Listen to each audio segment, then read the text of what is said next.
it's Food Box Day again, and we are going to make some delicious recipes with the food in our box. So this month we had some new veggies to our box. We had a squash and we had some sweet potatoes. So I'm going to focus on those two vegetables for our recipes today. But also from the box we are going to make use of some cucumber, some tomato, an onion, some apples, and a pear. So if you have those things, we're going to use them in our recipes today as well. So let's start with the squash. It's really exciting to get a squash in our box. A squash is a really great vegetable to use for all kinds of cooking, both sweet and savory. This squash in particular is a really good replacement for pumpkin, so any recipe that requires pumpkin, you can actually replace squash instead. And for one of our recipes, we're going to make a squash puree, which is very similar to the squash puree you might get in a can. But if you've been to the grocery store looking for that lately, you know how expensive it has become. So this is a great way to make it at home, maybe save a little money, and also have some delicious meals from your box.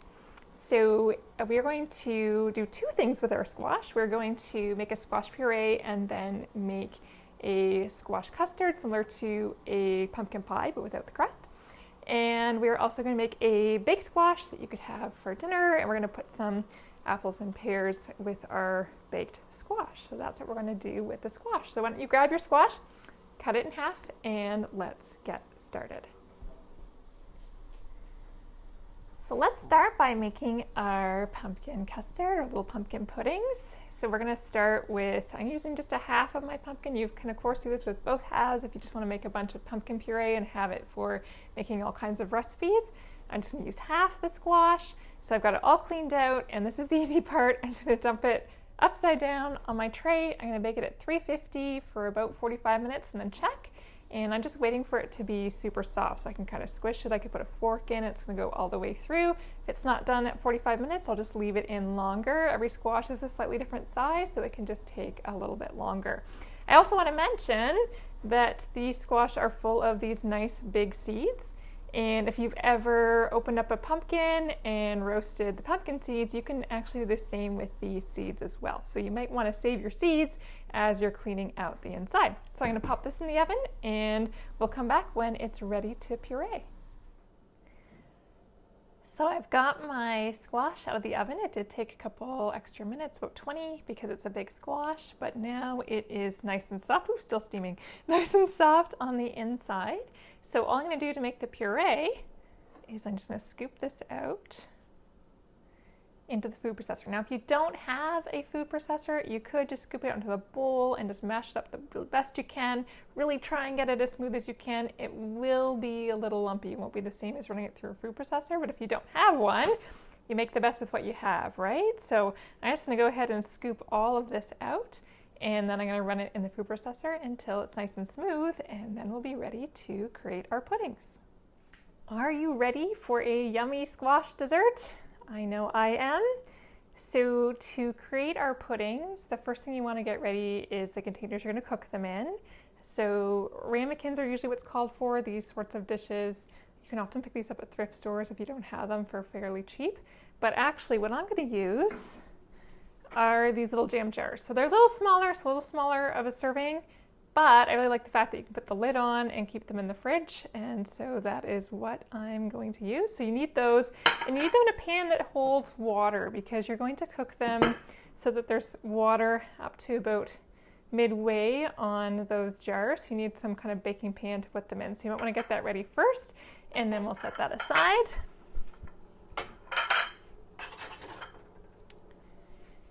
All right, let's get our custard ready. So we're going to start with 2 eggs. Those are 2 large eggs. You're going to whisk them.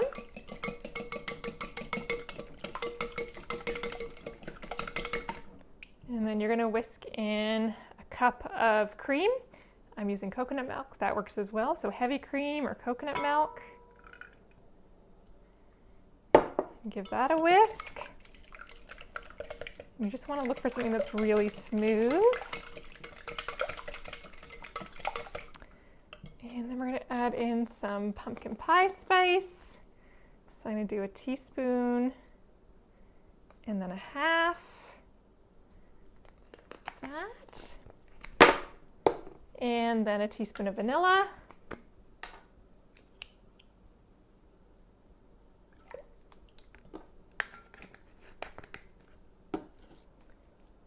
Just turn that timer off. And I have about half cup of sugar. It's going to go in.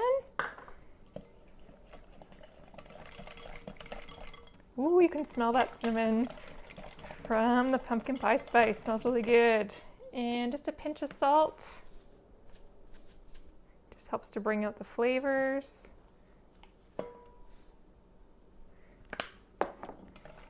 And then, of course, our pureed squash. So there's my squash all pureed, nice and smooth.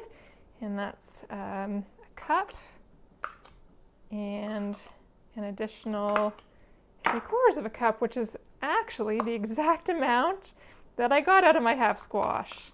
You could also half the recipe if you didn't get quite as much puree from your squash and just make fewer. So this is the part where you really want to whisk it well to get it nice and smooth. It's a very thick puree. This might take me a minute. Got my nice smooth puree, and I'm just going to fill these jars. Not quite to the top. Leave a little space at the top of them. Oops.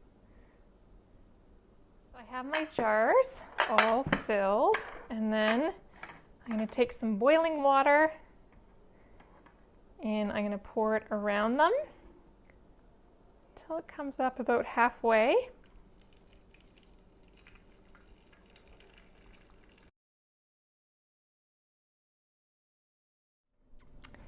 So our pumpkin puddings are out of the oven. You can see they rose up. They're kind of wrinkly on top, but they smell really good and they taste really good. They're good warm or cold. So you could put the lids on, put them in the fridge, and have them for a snack later. So enjoy. Ready to bake your squash? So with this half, I'm going to make a baked squash recipe. This is really good as a side dish for whatever you're having for dinner. Because we're going to bake it and then eat the squash as is, we are going to dress this up a little bit more than the one we did for the puree. So I've got it all cleaned out on the inside, and I'm just going to drizzle a little oil on it. You can use whatever oil you like or you have on hand. I'm just going to spread that out over the top, all on the inside. And then we're going to give it, just a sec here, give it a little salt. And a little pepper. And that's good to go. So I'm going to do, just like I did before, I'm going to turn this upside down. I'm going to cook it a little bit hotter because in the end I want to roast it and just brown it a little bit, whereas my puree I just want to soften it. So I'm going to cook this at 400 for half an hour, and then we're actually going to turn it the other way and let it continue to roast until it's soft, this side up, so that'll give it some chance to brown a little bit on the top and the sides. So 400, half an hour, and then we'll flip it over. Watch your fingers, it'll be hot. And we'll continue to cook that until it's soft. And while that's cooking, we're going to prepare an apple and pear filling that we are then going to put in our fully cooked squash. So I'm going to put this in the oven, and we'll come back and get ready for our apples and pears. While our squash is cooking, we are going to work on making the apple pear sauce that's going to go on the inside of the squash. So in my pot, I have cut up 2 apples and a pear. It's probably a little more than my 1/2 of a squash. If you cut your whole squash, that would certainly make good use of that. So to this pot, I'm going to add a spoonful of butter. I'm using ghee, but you can use butter. Work the same. And I'm going to add some cinnamon, probably about 1/2 teaspoon. You can add more or less depending on how much you like those spices. I'm going to add just a touch of ginger. If you had some fresh ginger, you could grate that in here as well. I'm just going to use a little bit, probably about 1/4 teaspoon of ground ginger, and a squeeze of one of those lovely oranges we had in our box. If you had some, you could also use lemon juice instead of the orange, but since we had those oranges, this would be a good way to use it.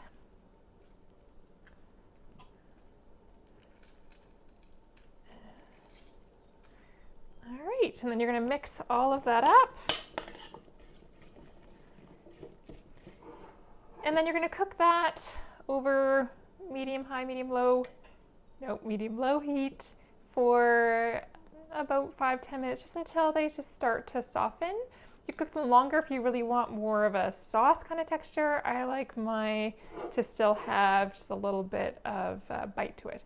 So up to you, but cook it until it's the softness that you would like. And then by then, hopefully the squash will be done and we can put the two together. Our squash is nicely cooked, and I have my apples and pears that have cooked about 10 minutes.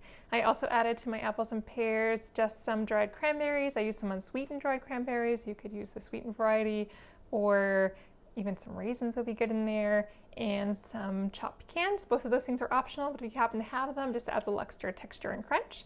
So I'm just going to take this and I'm going to fill my squash. So there we go. So that is our apple and pear stuffed squash.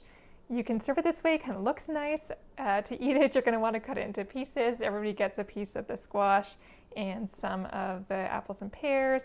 The squash, when it's nice and soft, comes easily off of the skin, and you didn't have to peel it, which I think is great. And you're ready to enjoy.